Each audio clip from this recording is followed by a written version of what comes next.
Hello, everybody. Welcome to the hearing Tuesday, March 21st, 2023 at 3 p.m. Here on several House bills. Thanks.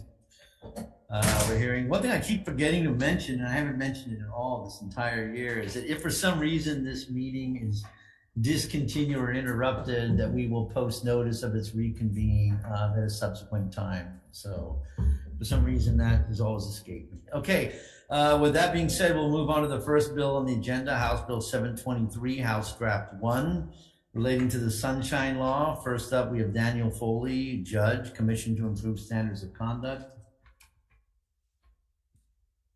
Thank you, Mr. Chairman, members of the committee. This comes from a recommendation of the Commission to Improve Standards of Conduct. The Commission considered whether the Sunshine Law should apply to the legislature and decided, because of the strict time constraints of a session, it was not practical. But it did say that various committees, task force, and panels created by the legislature that operate outside of session, that the Sunshine Law should apply, except where this legislature decides it wouldn't be practical. The commission I chaired would be a good example. We were created end of February, had to submit an interim report the end of March. Had the Sunshine Law applied at that stage of our proceedings, we could not have submitted our interim report to the legislature. It wouldn't have been practical. But had the legislature decided to apply the Sunshine Law to us for our second report, we could have accommodated that and tried to, in fact, operate under the Sunshine Law principles. Thank you very much. Okay, thank you so much. Let's see. Next up, we have Cheryl Park, OIP. Maybe Zoom. Is she there? Not present on Zoom, Chair. Okay, thank you. Kathy Betts, DHS. We have comments from her. Doug Meller, League of Women Voters of Hawai'i. Written in support. We also have several individuals, let's see, in support. Andrew Crossan, Will Caron, Linnea Lowe, and Lynn Matsuos. She's going to kill me for mispronouncing her name.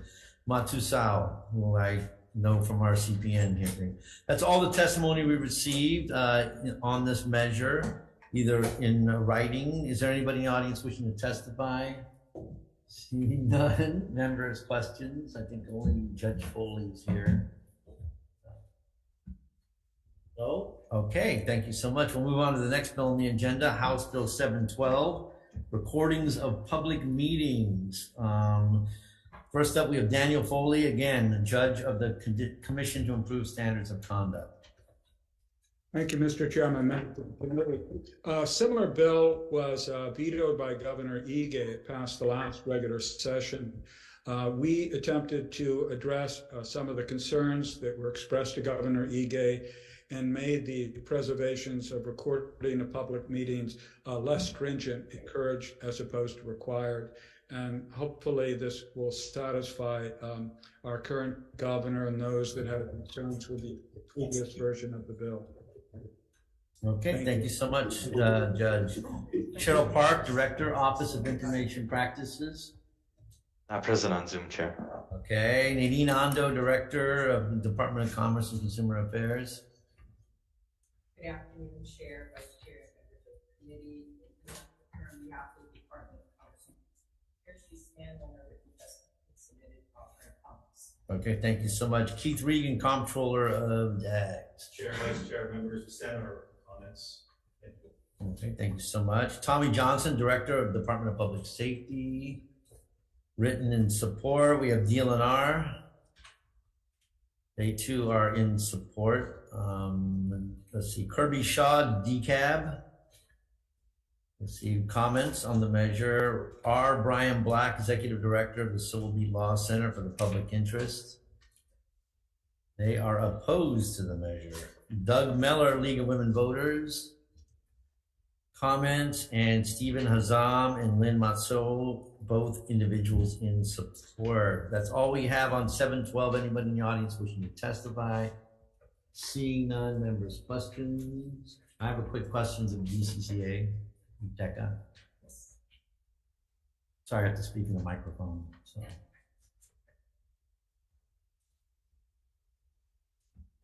Why should you guys be exempted from having licensing boards require the board meetings be recorded? What exactly overarching issue is Well, I unique think, to them and them alone? I think the testimony spells out, which is what is provided for in the bill. Yes. Bill provides for exemption.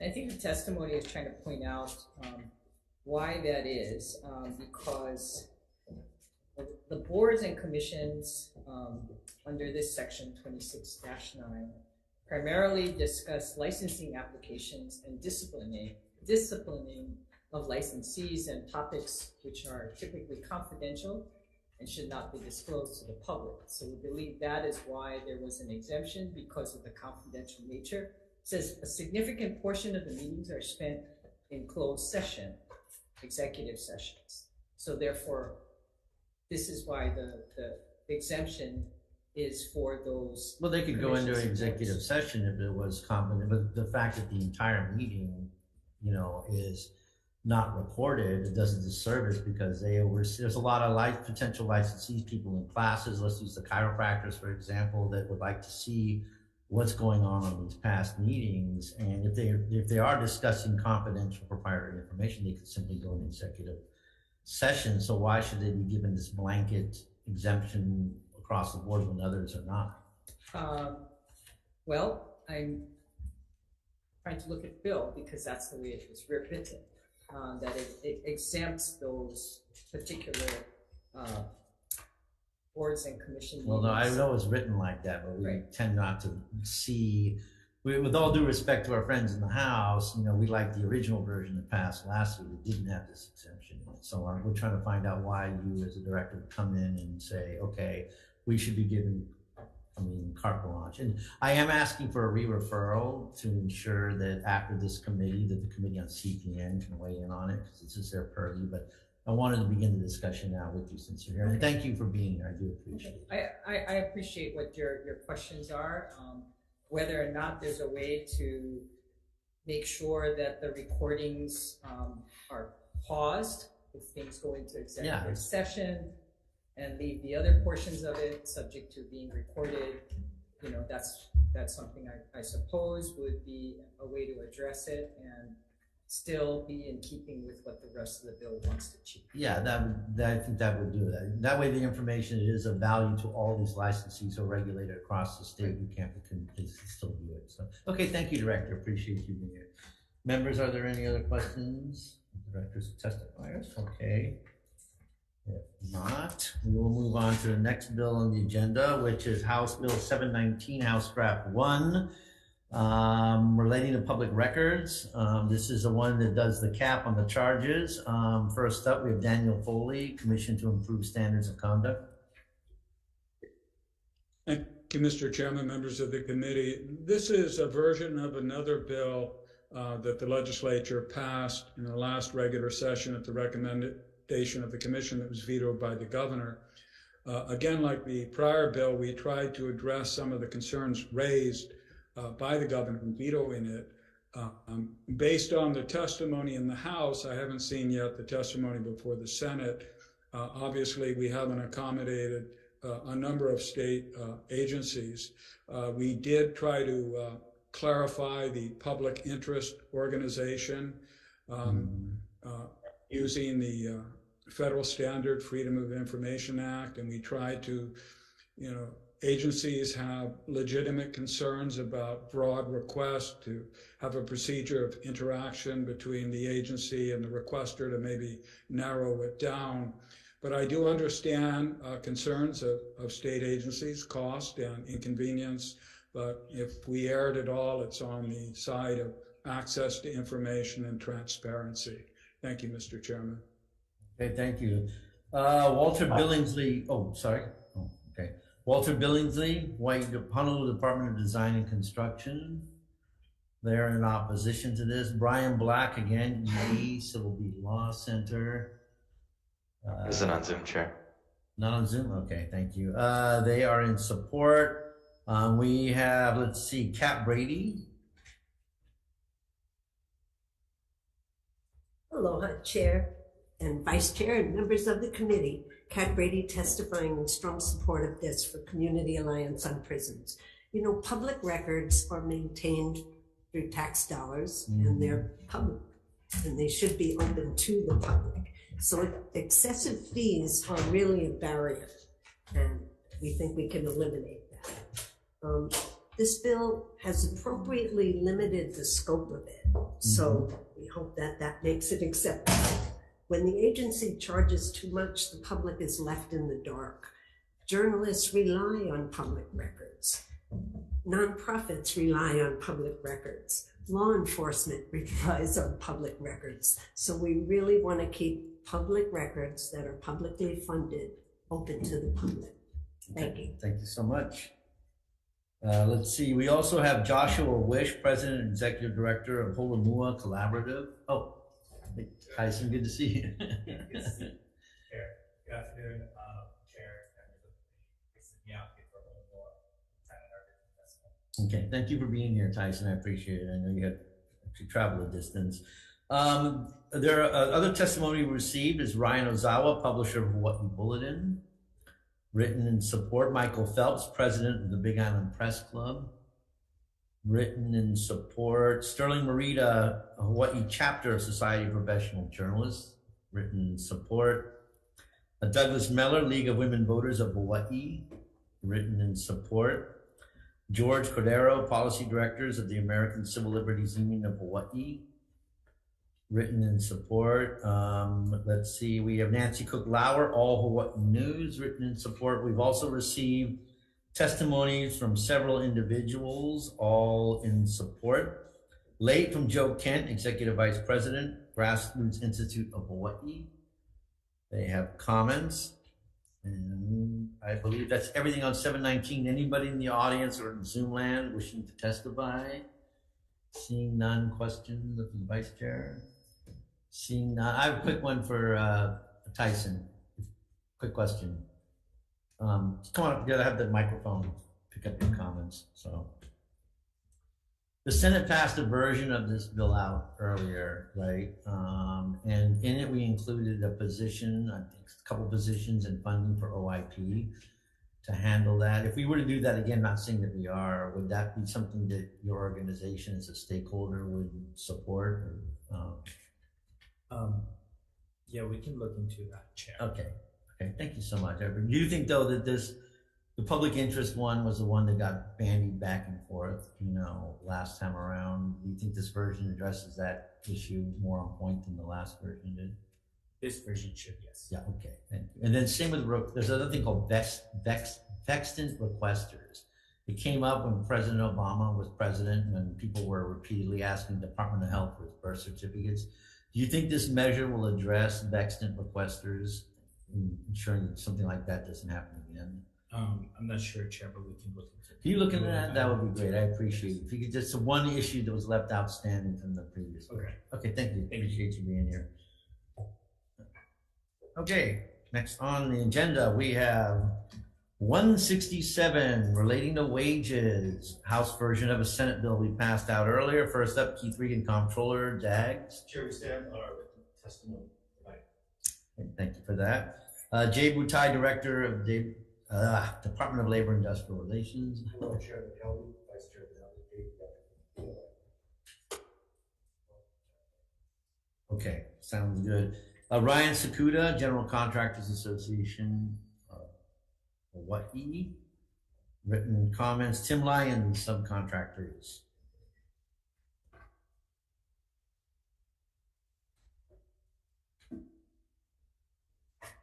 Thank you, Chair. Senator Gabbard.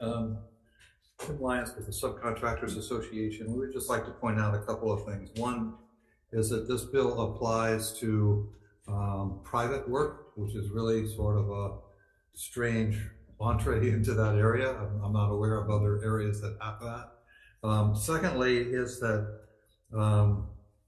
prompt payment by general contractors to subcontractors is still a very large issue. In fact, the legislature addressed it a couple of times by putting in prompt payment legislation, but it only applies to public works. Mm-hmm. The common complaint we get from a lot of subcontractors now is they finish the work, they don't get paid for 3, 6, 8 months, a year down the road. The general contractors will, some of the bad ones, use many excuses as to why they can't pay. Oftentimes it's saying, I can't pay you, the plumber, because the painter hasn't finished his work. So this bill in particular would make the general contractor liable for any of the wages for any employee on that job. His employees, any of the subcontractors' employees, and worse, any employees of the subs of the subs. And that example might be an air conditioning contractor might hire an insulation contractor to do some work. The general contractor has no say-so over who that sub was hired as part of the package deal. They may or may not even know exactly who it is. The point I'm trying to get at is that general contractors are going to be very, very sure that every employee was paid, which I guess is good. But in order to do that, the job is going to drag until they get all of that paperwork in. The last thing we'd like to point out is that in terms of remedies, you'll note that on page 2, the first provision on line 11 is directed towards the Director of Labor and what he can do. And you'll notice that only he can go after the general contractor. Lo and behold, now you have subsection 2, which is about a joint labor management committee. And they can go after not only the general, but also all of the subs. So this empowers those joint labor management committees with further powers than even the Director of Labor has. And based on that, we would be opposed. Thank you. Okay, thank you so much.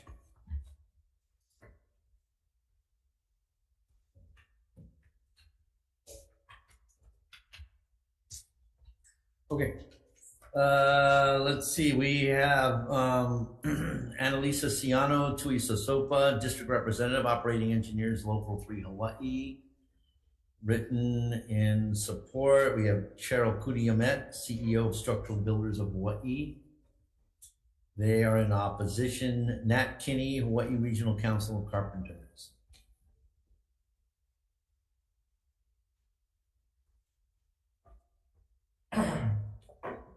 Senator Nathaniel Kinney, Hawaii Regional Council of Carpenters. We're in support of this bill. We've caught several large out-of-state contractors that are abusing out-of-state workers through cash payments and labor brokers.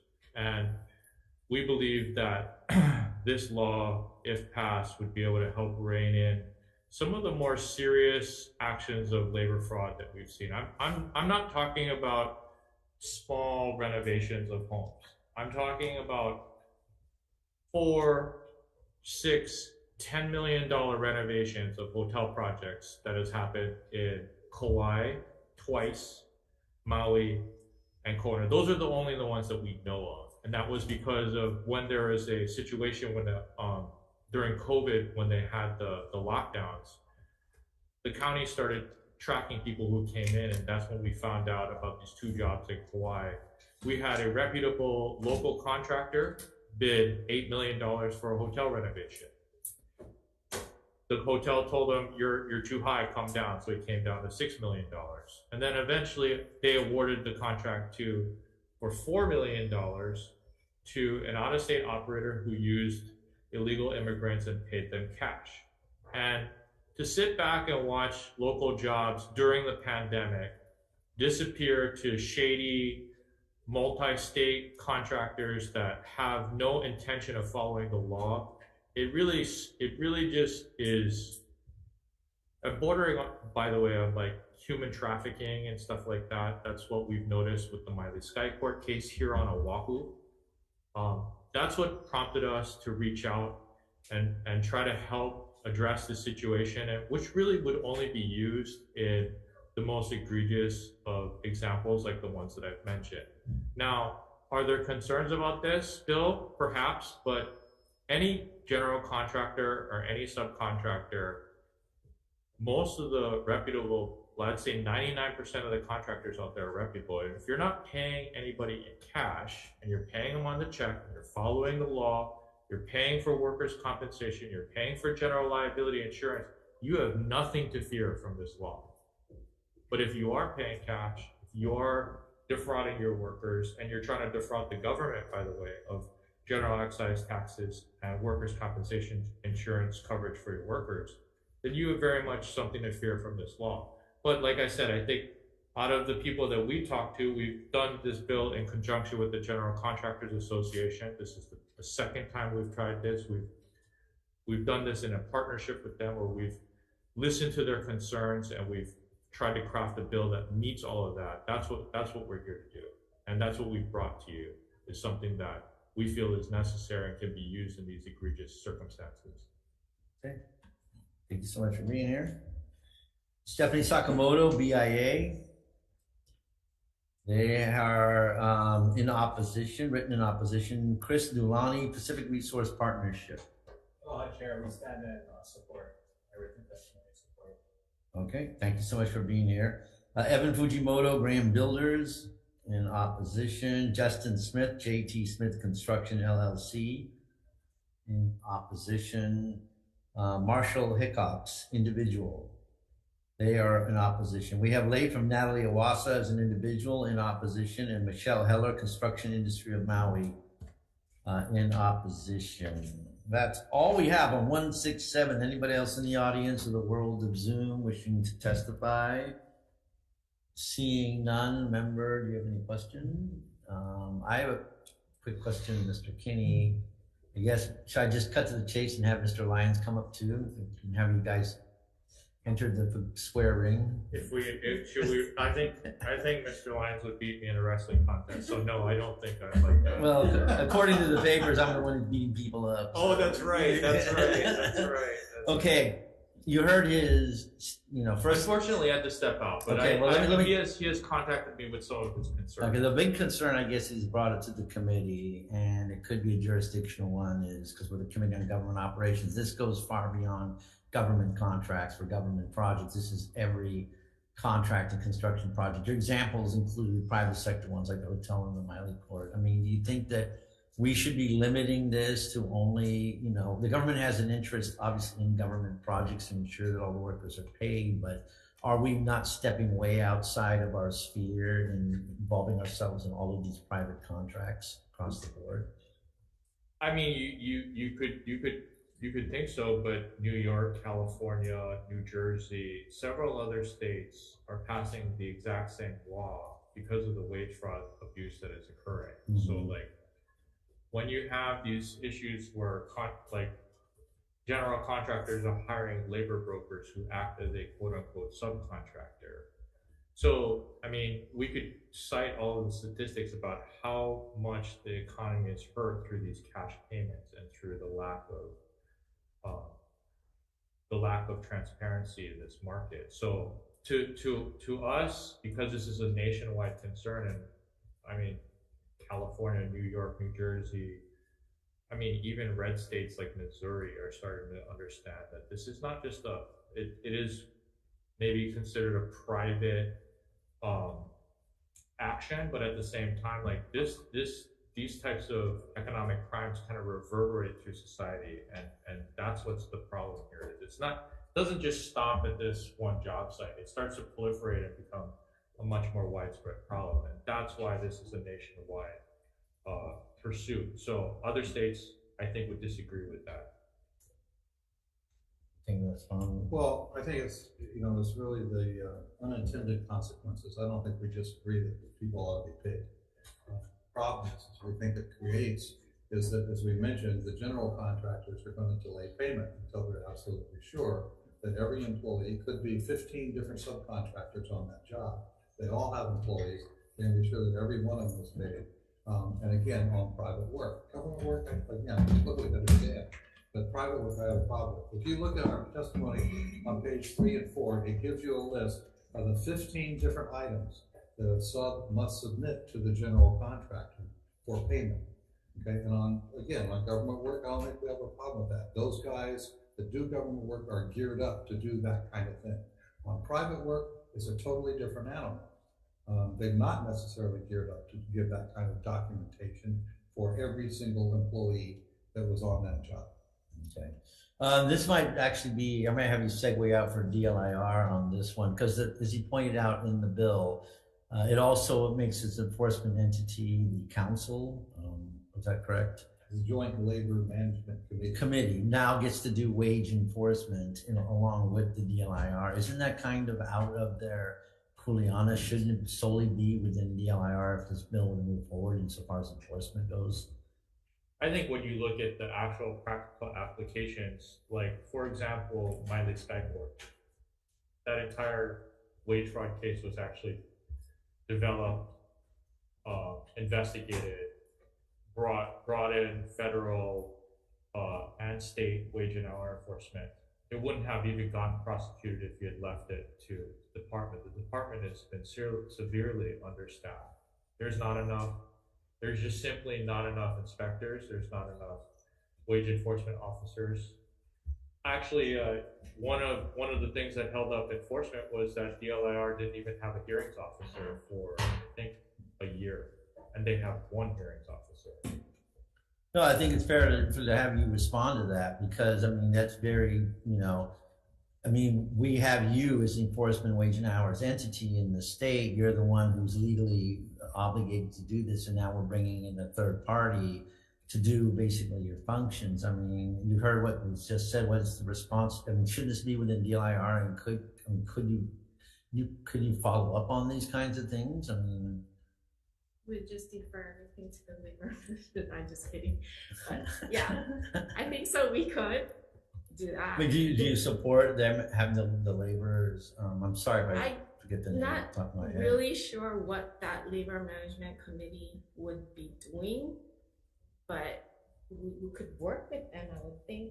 But can the labor management committee report these violations to you, and you do? It sounds like the labor management committee would actually be the enforcement entity on these wage projects, right? Instead of the state. We could, yeah. We're giving them We could police work with powers them. in essence. I mean, so Well, I mean, I would respectfully, Senator, I disagree. It's not police powers. It's notice of violation, mhm.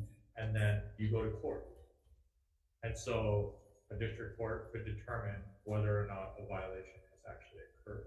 So it's not like the labor management committee is judge and jury. It's if we see an Couldn't issue, they bring a complaint now? I mean, like right now, there's a no violation. standing. They have no standing to bring the complaint at all. No, so that's why we've been working, all of these cases up until this point has been, we develop the case. We do the reconnaissance. We do all the digging. We send in guys to get evidence. Then we hand it over to DLIR, and DLIR tries to process it the best as they can. And then unfortunately, as is the case with a lot of the government agencies, they're just severely overburdened. So what happens is you have, like, I mean, on licensing complaints, which is RICO, we just received word that we got a judgment against an unlicensed contractor that we filed in 2016.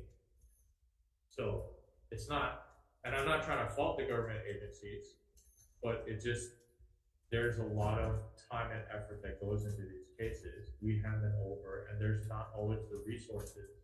Well, no, I understand that. There's frustration, with all of these different things. But in essence, it almost sounds like quasi-privatization. I'm surprised you can have Randy Pereira come rolling in here soon, It's like this is why we have these agencies, is to do that. If they're not expediently pursuing them, that should be something brought to us and to the governor. Like, okay, it's been 2016, we turned this evidence over. Why is nothing being done? And then the onus is on them to address it, to reallocate resources, right? To follow up on these cases. I mean, how many are there like that are outstanding since, that long? I mean. Well, that's a RICO, though, so it's a little bit. Okay, I understand. But there was the issue of the hearings officer. I mean, it's just as so the breakdowns on the DCCA side then? No. There's just a lack of, people to enforce this. I understand, but that problem is not just endemic to this bill and this issue. It's all over the place. So, well, no, I appreciate the conversation. This is much more enlightening. We didn't really do a deep dive on the Senate version, but thank you so much for any members. Any other questions based on the testimony? Nope. Okay, thank you so much. We appreciate it.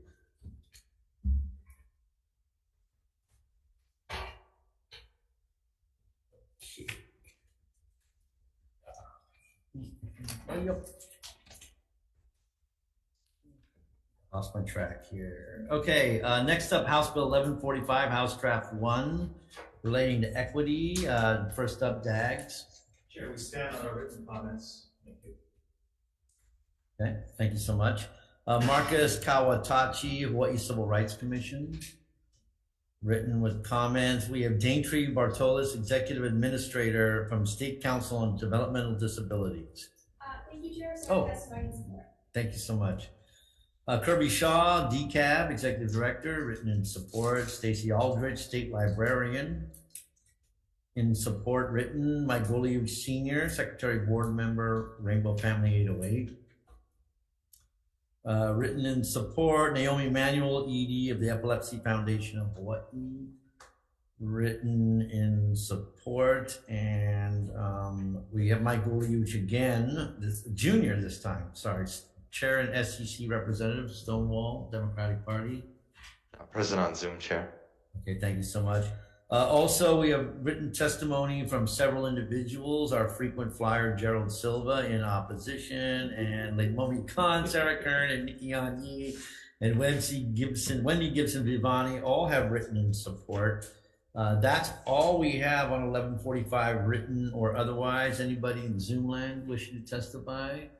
Seeing none, members, are there questions of the comptroller or Disability Council at all on the measure? Nope. Okay, thank you so much. And then finally, we move on to the last bill on the agenda, House Bill 710. First up is Daniel Foley, Judge of the Commission to Improve Standards Conduct. Thank you, Mr. Chairman. This is one of three bills recommended by the Commission, modeled after federal statutes, almost verbatim: false claims, false statements, and fraud. And these bills were a joint effort of state and county law enforcement, the 4 county prosecutors, the Attorney General, and with the FBI, to give our state and county law enforcement the same tools that federal law enforcement has and has been using to investigate and prosecute corruption here in the city and county of Honolulu and the neighbor island counties. The original bill provided for disqualification from public office for 10 years, but the House raised constitutional concerns whether that could be set by statute or it's set by the state constitution. Instead, provided for disqualification from public financing. The other thing, the original bill had a mandatory minimum like the federal bill, but at the request of the public defender, the bill was amended by the House to allow for a deferred acceptance plea for someone, first-time offender, minor offense. I support the bill as amended by the House. Thank you. Okay, thank you so much. We have Lynn Matsao, individual, written support. We have Late from Parker Bode, captain of the Honolulu Police Department. They have written in support. That's all we received on 710 House Draft 1. Is there anybody in the audience wishing to testify? See none. Members' questions? I guess I'll be the bad guy here. And Judge Foley, are you still on? Yes. Yes, I am, Mr. Chairman. Yeah, we've met with stakeholders in support of the bill about this, but what incidents happened in real life that precipitated the commission to, because we obviously have perjury on the books, right? Which is a crime. And so I guess what merited the establishment of a new Class C felony for making false statements by the legislature, executive, or judicial branches? Not by them, but where they have jurisdiction, basically to them, not by them. Okay. Where it came from was an observation that all the prosecutions being done here in the state of public corruption in the various counties and state government are being done by federal law enforcement. And this is one of the statutes they use. Along with their fraud statute. They use the Honest Wire Act as their basis for charging on the federal level. Well, for example, a false statement would be I'm investigating corruption in a particular county or state office, and I'm interviewing prospective witnesses. If they make a false statement to me, I'm a county law enforcement or state law enforcement, knowing, willful, material false statement to mislead me, that would come here within this purview. So it would be helpful for state and county law enforcement in investigating cases, because these investigations aren't done under oath. So you're not talking about perjury as in court. So there's one instance where the false statement would be helpful for investigating fraud or any sort of corruption. Okay, but is it Class C felony? That seems pretty harsh. I mean, a felony for... Yes, it is, and that's what the public defender said, and that's why they recommended the amendment that a DAGS would apply for minor cases. It is harsh, and all the federal statutes are harsh. And part of it is to act as a deterrent, to let people know that when you are appearing before an executive agency making a representation, if you intentionally mislead that agency or official willfully, knowingly, with a material fact, there are consequences. It is harsh, it is broad, but it's exactly what the federal government is using to investigate and prosecute corruption.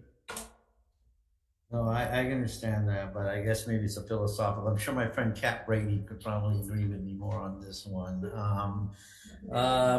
So would this apply to, like, say, a cabinet nomination hearing, a confirmation hearing, if a nominee were to make? That's a really good question. When I look at the language, any investigation or review conducted pursuant to the authority of a committee or subcommittee, it doesn't say hearing. So it says investigation or review. So the way I read that, and the bill also says, because this is modeled after the federal law verbatim, federal case law would be used for guidance for us. But for example, the House investigation of the public auditor, it would apply. Or the way I read it, a review, exactly, yes to your question, Mr. Chairman. If you're reviewing a nominee for the state Supreme Court, if that nominee comes and makes a material false statement to mislead the committee, let's say there's an allegation that that nominee engaged in a particular type of conduct and he or she denies it, that would come within the scope of this bill. Oh, interesting. Okay, thank you, Judge. I appreciate you sharing that with us. Okay. Members, any other questions of our testifier? Okay, seeing none, as it's common practice for the Committee on Government Operations, is we defer decision-making on the to the next agenda time certain. So we will be reconvening for decision-making on these measures that were heard today on Thursday, March 23rd, 2023, 3 p.m. in this conference room 225. Mahalo, thank you everybody for participating. This concludes the hearing.